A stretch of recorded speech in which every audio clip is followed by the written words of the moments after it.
بسم اللہ الرحمن الرحیم۔ یہ ایک نئی خبر ہے اور یہ اردو سے عربی میں ہے، اس لیے پہلے خبر سن لیجئے، اس کے بعد ترجمہ ہوگا۔ وفاقی حکومت نے پاکستان تحریک انصاف پی ٹی آئی کے بانی اور سابق وزیر اعظم عمران خان اور سابق وفاقی وزیر شاہ محمود قریشی کی سائفر کیس میں بریت کو سپریم کورٹ میں چیلنج کر دیا ہے۔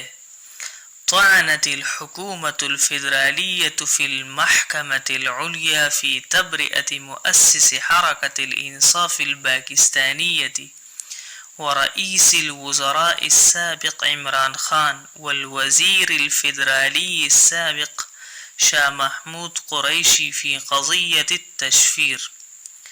طعنت الحکومت، حکومت نے چیلنج کر دیا، تنقید کی کہ یہ فیصلہ صحیح نہیں ہے۔ الفیدرالیۃ وفاقی، المحکمۃ العلیٰ سپریم کورٹ، مؤسس حرکت الانصاف بانی پی ٹی آئی، قضیۃ التشفیر سائفر کیس۔ تو یہ بہت ہی اچھی خبر ہے، آپ ان مفردات کو بھی یاد کریں اور اپنی کاپیوں میں بھی لکھیں۔ جزاکم اللہ خیرا۔